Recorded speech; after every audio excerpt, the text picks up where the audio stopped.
You're watching Channel Zero with the 9 o'clock news. Now here's your nightly news with Lindsey, Smitley, and Paulina. Good evening, everyone. I am Lindsey Smitley. And I'm Paulina with the local German news.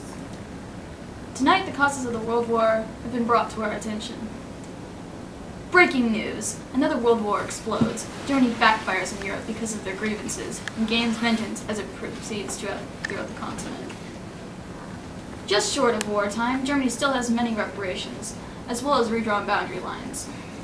These new divisions create weak and new nations.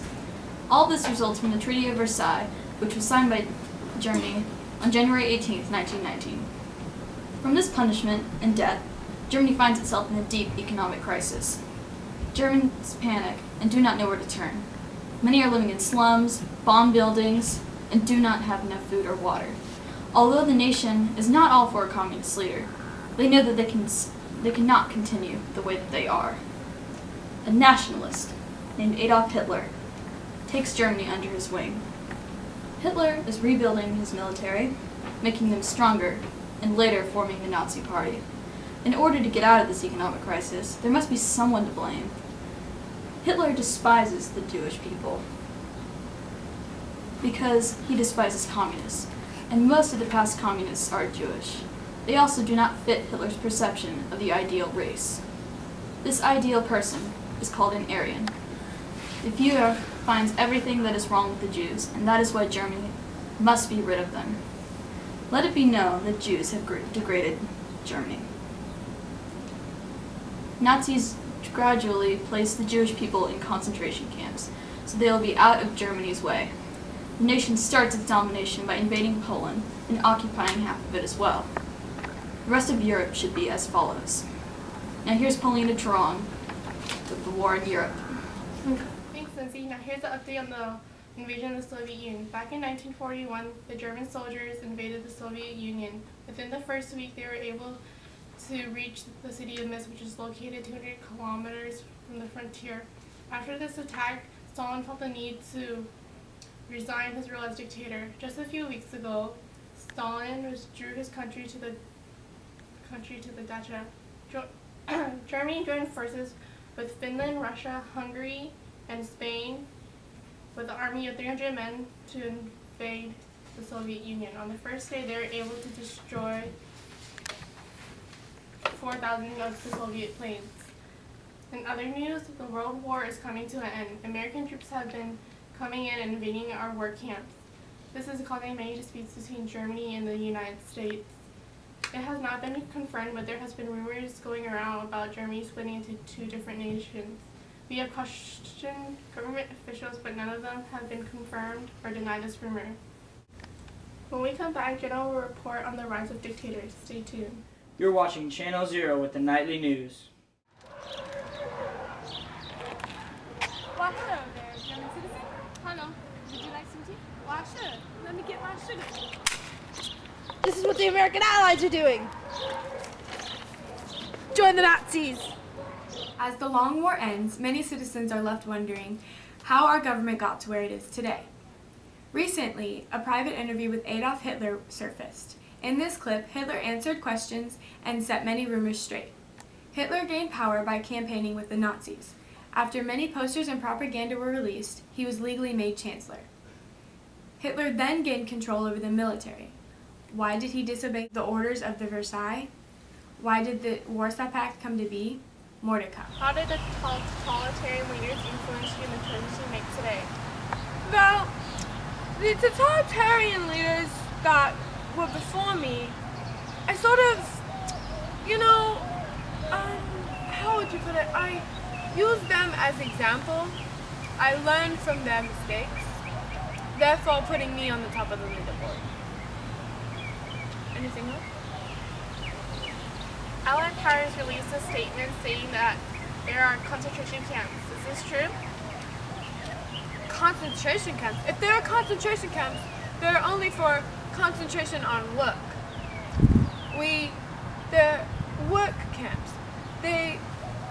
The Jews, mainly Jews, come and they, work on factories and they do some farming. It's all in good fun. you know, they have fun Friday nights and they have delicious dinners. Yeah, I would not say concentration camps, I would say labor camps. So what you're saying is that Allied powers are just making up these concentration camps? Yes, the Allies are wrong, and they're trying to get other people with their, how would I say it, conspiracy against Germany and our allies. Sources say that the League of Nations released several warnings telling you to stop weapon production, but you continue. Why? The League of Nations. They know nothing. They're just some organization that tells you what to do. They don't know nothing. I did the weapon production because it pulled our economy out of the depression. Look at us now. We're rich. We have money going everywhere. The mass production of our weapons helped not only our military, not only our citizens, but it helped bring fear upon the other countries in the world, fearing us. We are the best.